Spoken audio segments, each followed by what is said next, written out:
Oui, ça c'est...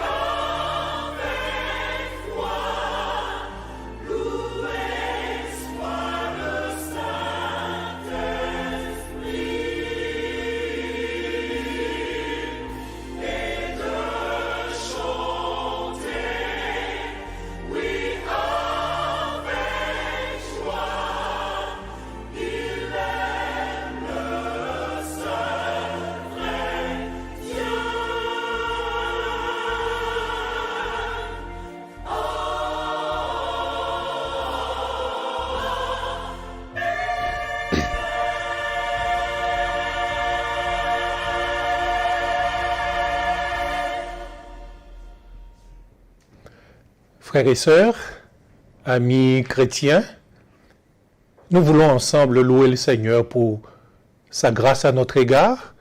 Une semaine s'est achevée et nous voilà vivant le temps du sabbat. J'aime à dire que le sabbat est un marqueur d'éternité. Quand je considère le livre de la Genèse et la semaine de la création, chaque jour qui passe, il y a un refrain. Il y eut un soir, il y eut un matin, ce fut le premier jour, et on arrive ainsi jusqu'au 6e jour. Et quand le 7e jour arrive, ce refrain disparaît.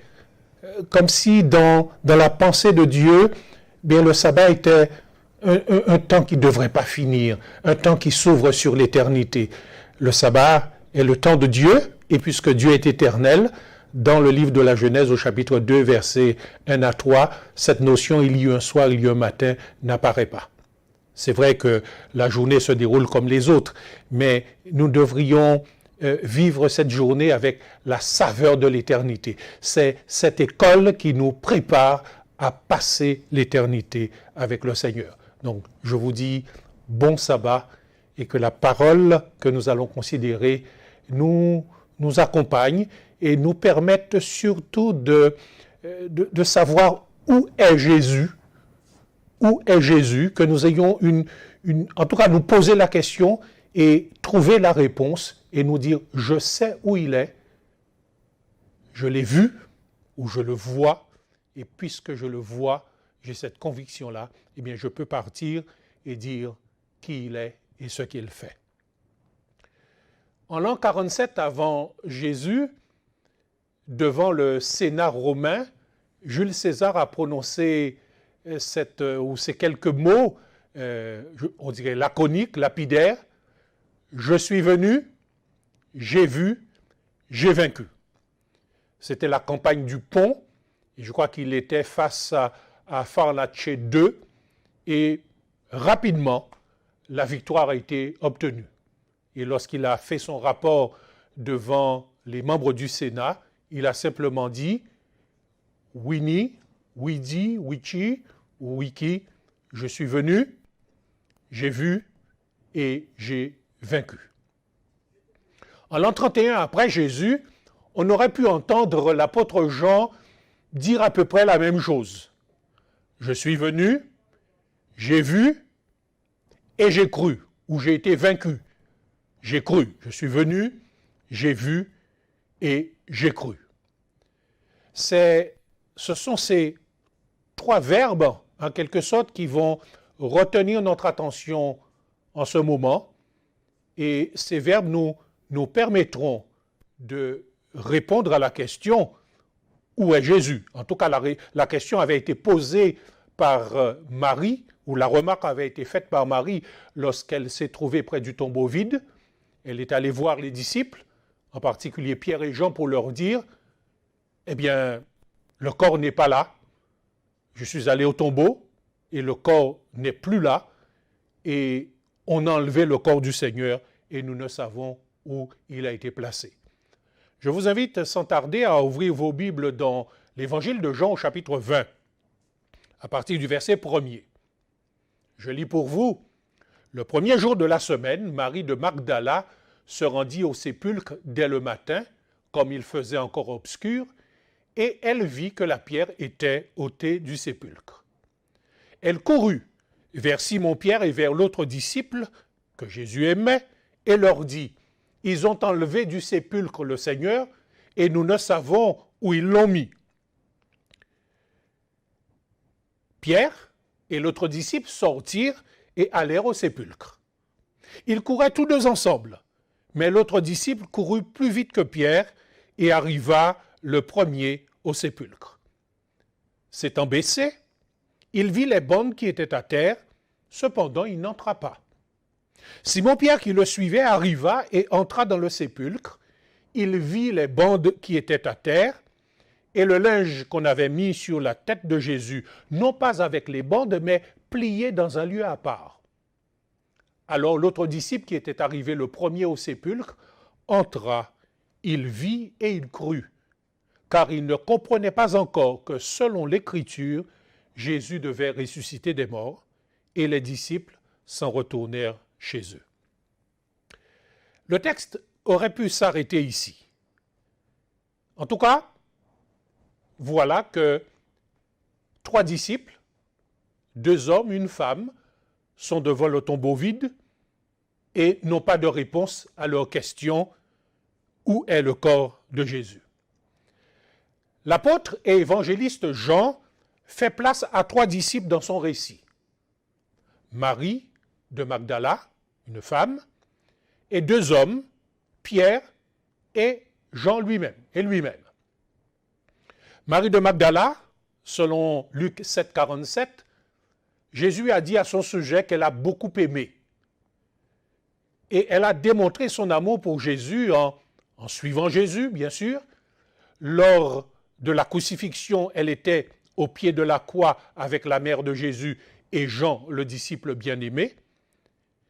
Elle a accompagné Joseph d'Arimathée, donc jusqu'à la mise au tombeau, et le premier jour de la semaine, Marie se retrouve près du tombeau. On trouve Jean, selon Jean 20, verset 2, c'est le disciple que Jésus aimait. Cela ne veut pas dire qu'il n'aimait pas les autres, mais il y avait une proximité parce que Jean était le Benjamin du groupe et il était souvent à côté de Jésus. Jean est resté près de la croix. Dans Jean 19, 26 et 27, on le trouve près de la croix au point que Jésus va lui confier sa maman en disant à Jean, voici ta mère, et en disant à sa mère, voici ton fils. Et depuis ce jour-là, Marie s'est trouvée dans la maison de Jean. Et puis nous avons Pierre qui est un disciple particulier. Il n'était pas au pied de la croix avec Marie et Jean et la mère de Jésus. Il avait pris la fuite. C'est celui qui a renié à 3 reprises son maître. Mais quelques jours après la résurrection de Jésus, il s'est trouvé face à son Seigneur qui lui a posé à 3 reprises cette question, m'aimes-tu? Donc nous voyons 3 disciples dans un cadre particulier, le cadre de l'amour, cette femme qui aime Jésus et qui va attendre pour savoir où est son maître, qui aurait enlevé le corps de son maître, et elle était même prête à aller récupérer le corps pour le replacer dans le tombeau. Donc elle va rester jusqu'à ce qu'elle ait une réponse plausible. Nous avons Jean et nous avons Pierre. Qu'y a-t-il de particulier dans ce récit? Voilà 3 personnes qui viennent devant un tombeau vide. Mais avec quelle réponse ces personnes vont partir? Le texte, nous l'avons lu tout à l'heure au verset 10 ou verset 11, les disciples s'en retournèrent chez eux. Tout semble laisser croire que les disciples n'ont pas trouvé de réponse à la question « Qu'a-t-on fait du corps de Jésus ?» Mais n'allons pas vite en besogne. Le récit ne s'arrête pas au verset 10, simplement. Il y a la suite. Mais même dans les versets précédents, il y a des éléments que nous pouvons prendre en compte. Nous allons considérer maintenant la vision de Marie, la vision de Jean, la vision de Pierre. Qu'ont-ils vu? Qu'ont-ils remarqué? Nous verrons que leurs visions vont être des visions divergentes. Alors tout d'abord concernant Marie, que voit-elle? Jean 20, verset 1. Le premier jour de la semaine, Marie de Magdala se rendit au sépulcre dès le matin, comme il faisait encore obscur, et elle vit que la pierre était ôtée du sépulcre. Le verbe employé ici, le verbe grec, c'est blépo. Blépo signifie voir, mais de manière floue. Les choses ne sont pas claires. Elle arrive tôt le matin, elle voit que la pierre est roulée, donc elle conclut qu'il y a eu des profanateurs de tombes qui sont entrés et qui ont enlevé le corps du Seigneur. Et son témoignage sera en fonction de ce qu'elle a vu, de ce qu'elle a compris, de son interprétation de l'événement, en tout cas du fait qui est là devant elle. Le tombeau est vide, la pierre est roulée, donc le tombeau est vide. Et elle ira dire à Pierre et à Jean, on a enlevé le corps du Seigneur. Elle porte plainte contre X. Pierre et Jean s'empressent d'aller vérifier les dires de Marie. Et que découvrons-nous concernant la vision de Jean? Jean, jeune, dans cette course qu'il mène avec Pierre, arrive le premier au tombeau. Mais cependant, il ne va pas exploiter sa victoire. Il se baisse tout simplement et regarde dans le tombeau. C'est le texte que nous avons sous les yeux, ou que nous pouvons lire dans Jean 20, 4 et 5.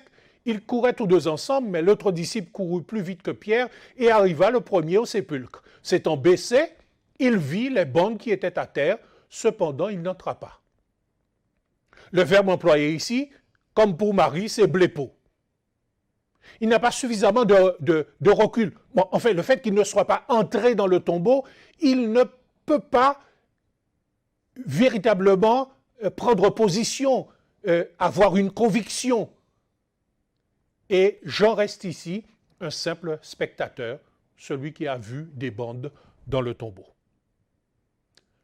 Qu'en est-il de Pierre? Pour Pierre, je reprends ce passage, Jean 20, 6 et 7. Simon-Pierre, qui suivait Jean, arriva et entra dans le sépulcre. Donc Marie n'est pas entrée, Jean n'est pas entré. Donc Marie a vu simplement la pierre roulée. Résultat, on a enlevé le corps du Seigneur. Jean voit simplement des bandes et cela s'arrête là, il reste un simple spectateur. Pierre, le plus hardi, entre dans le tombeau. Il vit les bandes qui étaient à terre et le linge qu'on avait mis sur la tête de Jésus, non pas avec les bandes, mais plié dans un lieu à part. Ici, le verbe change. Ce n'est pas blépo, mais c'est théoréo, qui donne en français théorie, théorique, etc. Pierre ici est un simple théoricien. On va dire un journaliste qui entre dans le tombeau et qui va décrire ce qu'il voit. Comme on le sait, un journaliste en principe est neutre, va compter un événement, va citer un fait, mais sans prendre position, sans donner son sentiment propre. Et c'est ce qu'a fait Pierre. Il dit, voilà, j'ai vu les bandes qui étaient à terre, et puis le tissu qui avait enveloppé la tête de Jésus, ce tissu était plié dans un lieu à part. Pierre est un théoricien, un journaliste, mais qui ne s'engage pas, en tout cas, qui ne montre pas son engagement, qui ne montre pas sa croyance, qui ne fait pas montre de ses opinions. On se retrouve ici, pour l'instant, avec deux visions, une vision blépo et une vision théoréo. Pierre va rentrer chez lui avec des détails plein la tête, mais sans avoir une conviction, sans pouvoir répondre à cette question, où est le corps de Jésus? Tandis que Pierre rentre chez lui, on parlera de Jean tout à l'heure, Marie reste là, près du tombeau. Elle ne lâche pas le morceau. Elle veut savoir où est Jésus. Nous comprenons par là que la réponse à cette question va orienter notre témoignage. Marie dit que le corps n'est pas là, donc quelqu'un a enlevé le corps. C'est ça son témoignage. Pierre ne dit rien, il part avec des détails plein la tête. Mais il ne peut pas aller plus loin, il ne peut pas dire que Jésus est ressuscité. Jésus est où? Il ne sait pas. Jésus s'est évaporé. Jésus n'est pas là. Qu'en est-il de Jean?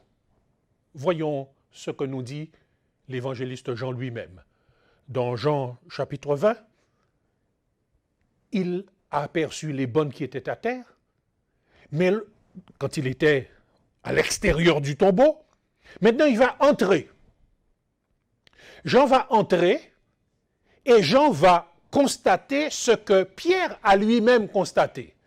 Donc à l'intérieur du tombeau, il ne voit pas simplement les bonnes qui étaient à terre, mais il voit aussi le linge plié dans un lieu à part. Et concernant Jean, il est dit, il est entré, il a vu et il a cru. Donc il entre, il vient, il entre et il croit. Je suis venu près du tombeau, je suis entré dans le tombeau, j'ai vu et j'ai cru.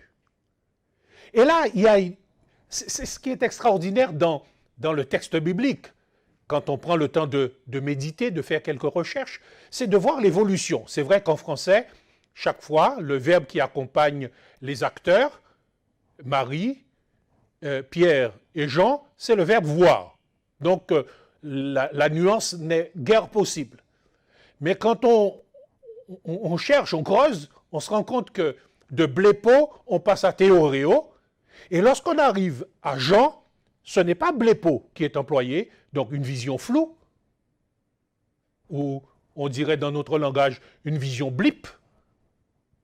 Ce n'est pas la vision de Pierre, théoréo, le théoricien. C'est une vision qui emmène à croire que quelque chose s'est passé et pas n'importe quoi. Et le verbe ici, c'est eido, qui est un aoriste du verbe orao.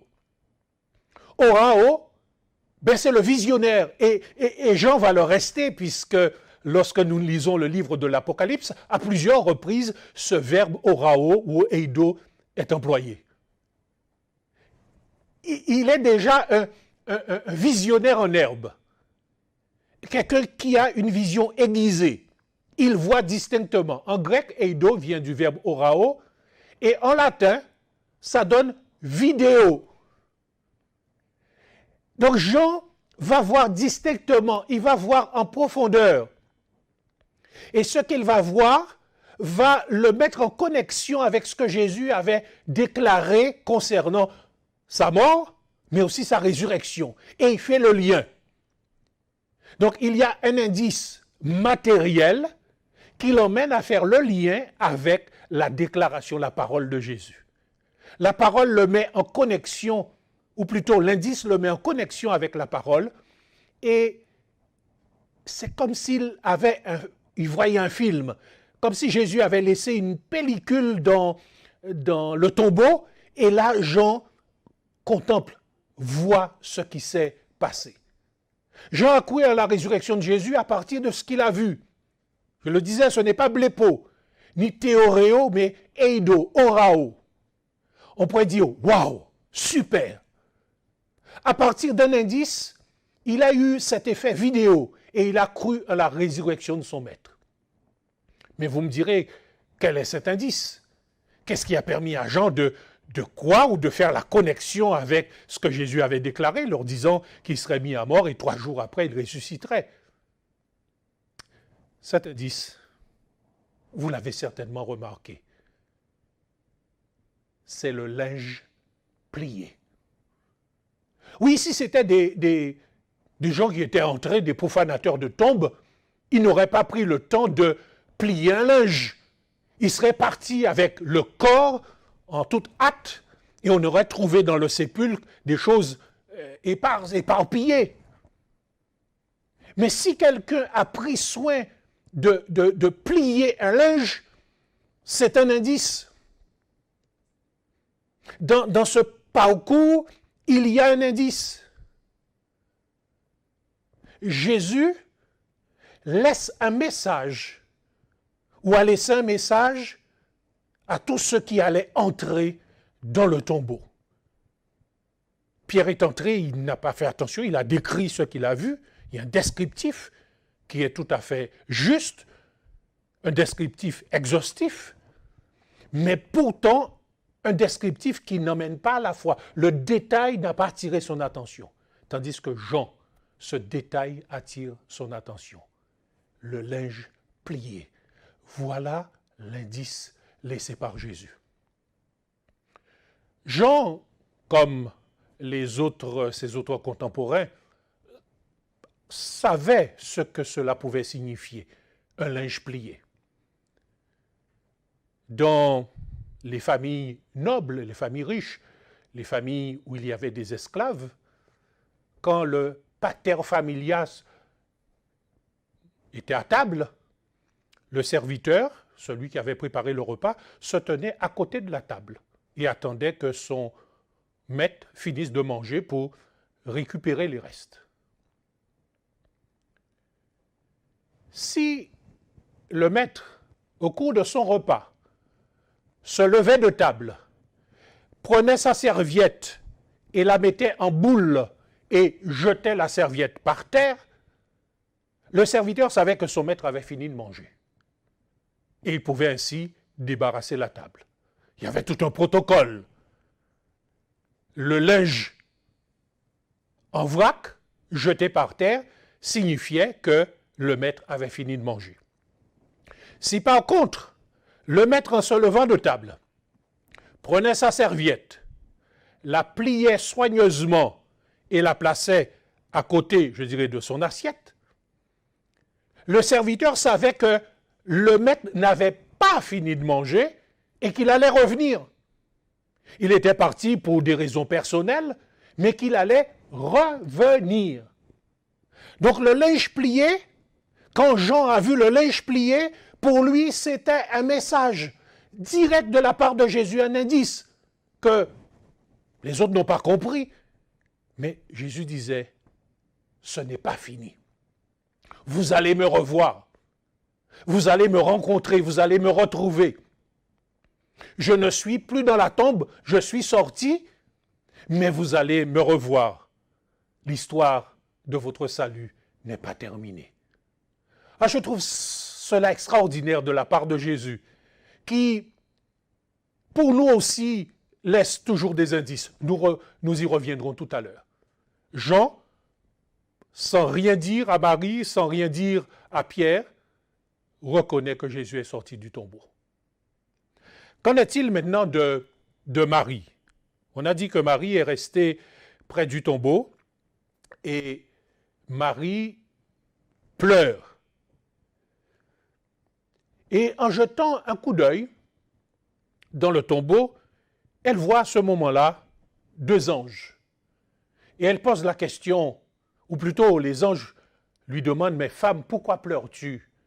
Et elle leur répond, on a enlevé le corps du Seigneur et on ne sait où il a été placé. Elle est toujours dans son blépo.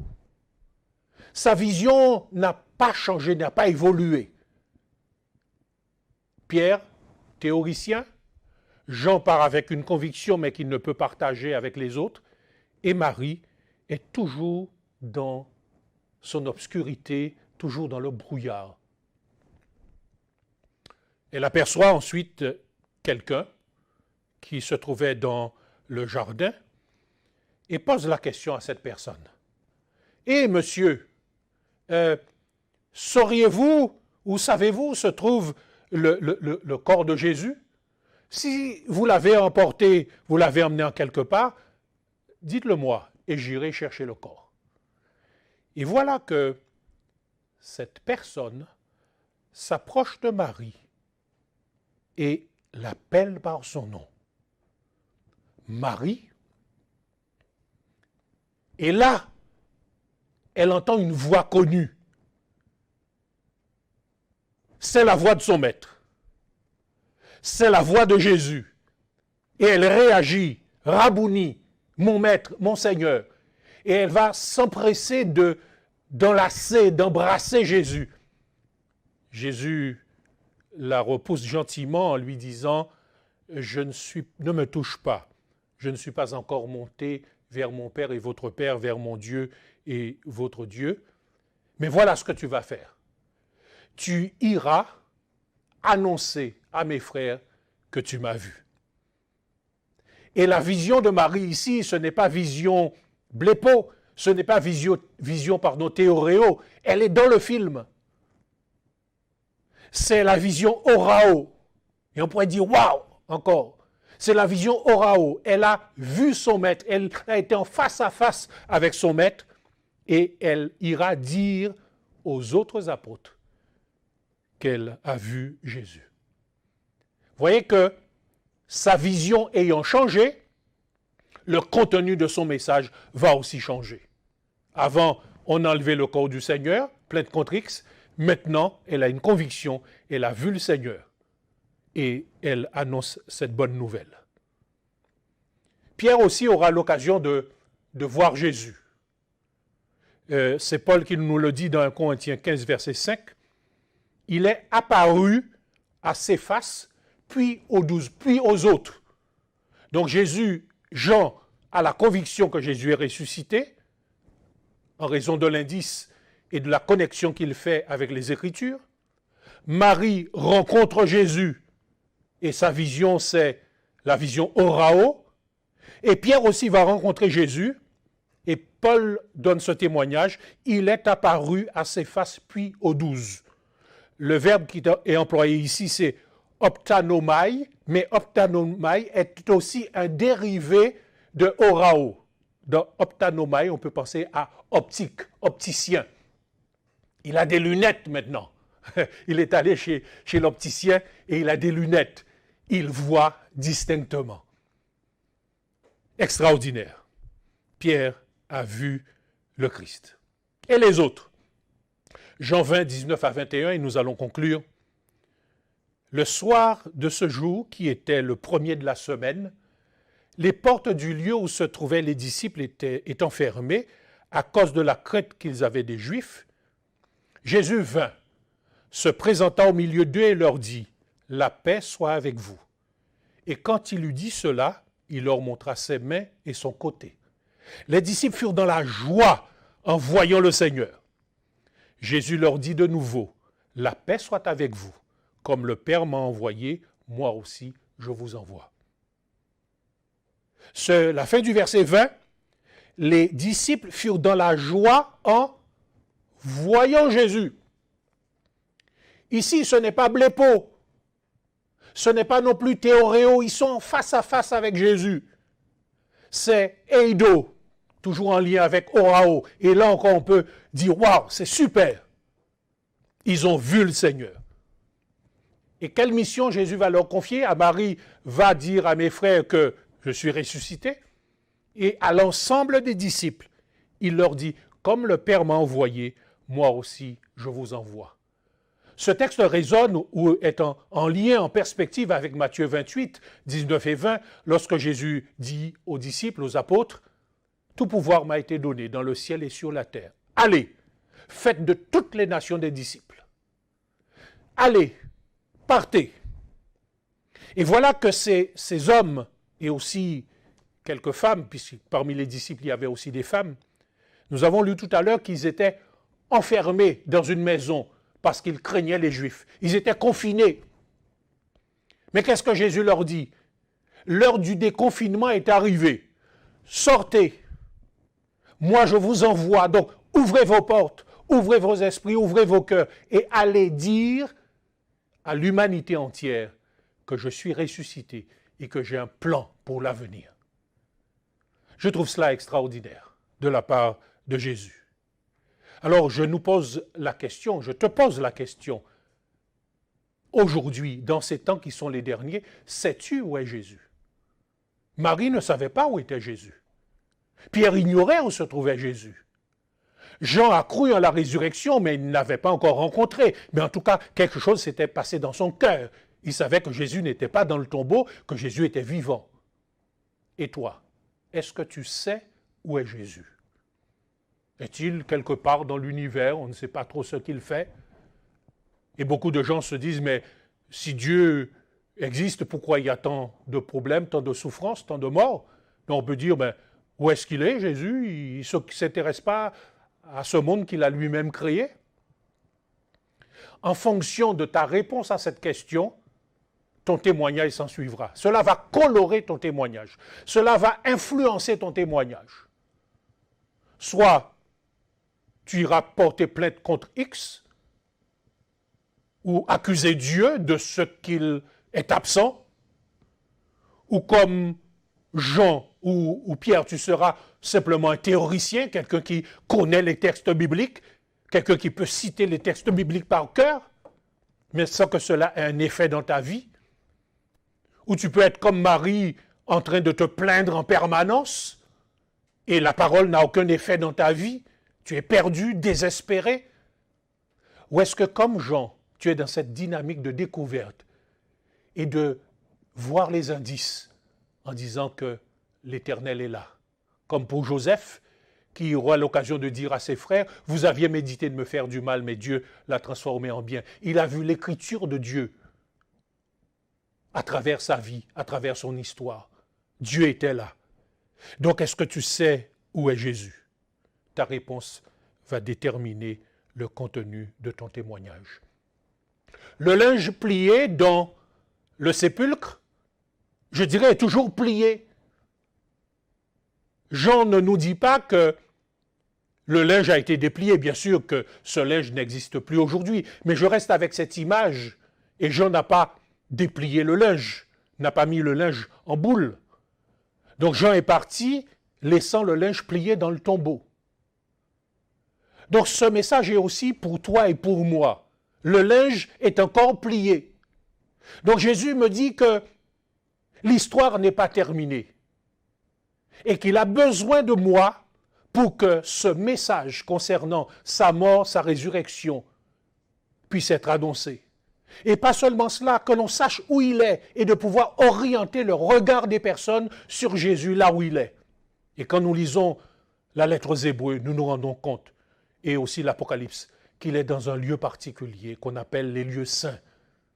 Et il exerce un ministère en faveur de ceux qui doivent hériter du salut. Ayons les yeux ouverts.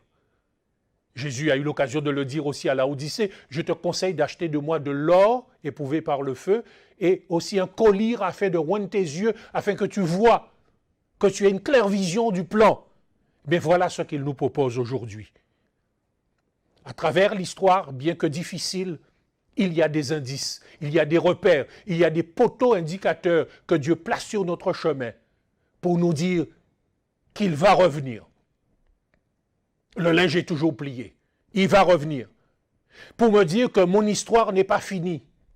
Il peut, comme pour Marie, comme pour Pierre, il peut venir à ma rencontre par l'intermédiaire de sa parole et de son esprit pour m'apporter de l'espoir. Alors, puisque cette histoire n'est pas finie et que le linge est plié et que nous vivons actuellement un temps de déconfinement, eh bien, ouvrons nos portes. Ouvrons nos cœurs, ouvrons nos pensées. Allons à travers les routes de la Guadeloupe, de la Martinique, de la Guyane et d'ailleurs. Allons et disons ce que nous avons vu. Disons, je suis venu, j'ai vu et j'ai cru. Je suis venu dans la famille de Jésus. Je suis entré dans la famille de Jésus, dans l'église de Jésus. J'ai vu les manifestations de la grâce de Dieu. Je les ai expérimentés et j'ai cru que Dieu avait véritablement un plan pour ma vie. Donc, ne reste pas confiné dans ta tête avec des angoisses, avec des questions non résolues. Aujourd'hui, le linge plié te dit que Jésus accomplit quelque chose et qu'il reviendra, puisque l'histoire n'est pas terminée. Il ne va pas nous laisser dans ce problème. Il a prévu un nouveau ciel et une nouvelle terre où la justice habitera. Donc que Dieu nous garde et qu'il nous soutienne dans cette dynamique. Rappelez-vous, avec Jésus, notre vision peut évoluer. D'une vision masquée, nous pouvons passer à une vision un peu plus éclairée, plus aiguisée, mais ne restons pas simplement avec une connaissance livresque, intellectuelle, que cette connaissance soit une connaissance pratique, comme pour Jean. Ayons la bonne vision et notre bonne vision nous permettra de rendre un témoignage cohérent. Et nous pourrons dire, sans nous tromper, nous pourrons nous dire en toute humilité, sans orgueil, je suis venu, j'ai vu, j'ai cru. Je suis venu, j'ai vu, pas j'ai vaincu, mais j'ai été vaincu. J'ai été vaincu par la force de la parole du Seigneur. Donc je vous le disais, temps de déconfinement, c'est le temps aussi pour que nous puissions sortir de nos rangs, de nos maisons et d'annoncer une bonne nouvelle à ceux qui nous entourent. Est-ce que vous voulez vivre une telle expérience?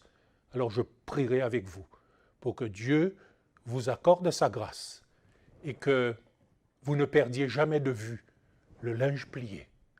Le linge n'est pas en vrac, le linge n'est pas jeté par terre en boule, le linge est plié. Donc, l'histoire, ton histoire, mon histoire n'est pas terminée. Avec Jésus, il y a des lendemains possibles. Prions. Notre Dieu, notre Père, nous te disons infiniment merci pour tes grâces à notre égard et pour la patience que tu manifestes envers nous pour nous permettre d'évoluer dans notre vision. Mais dans notre trajectoire, tu souhaites que notre vision soit pleinement éclairée au moyen de ta parole. Et nous avons suffisamment d'éléments pour cela.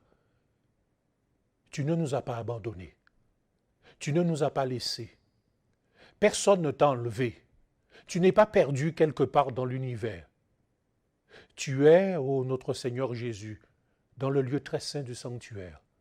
Tu intercèdes pour nous et tu désires que nous soyons délivrés de la puissance du péché.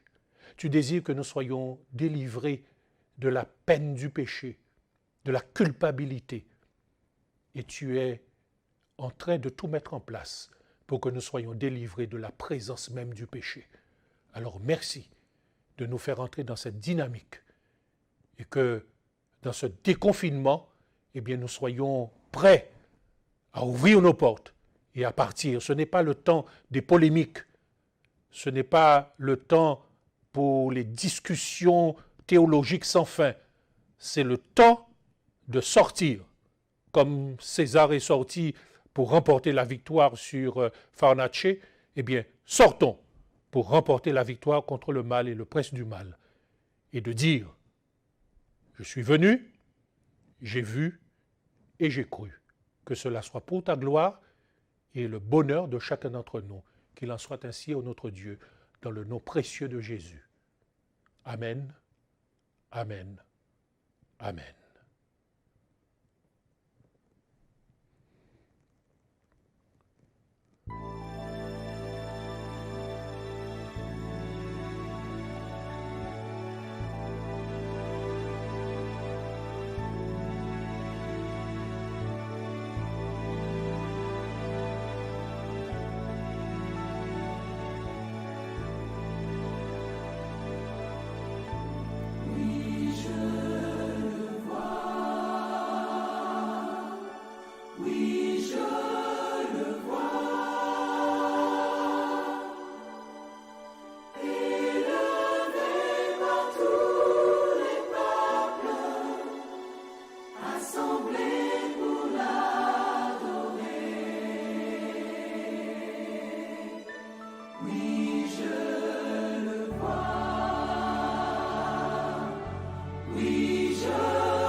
He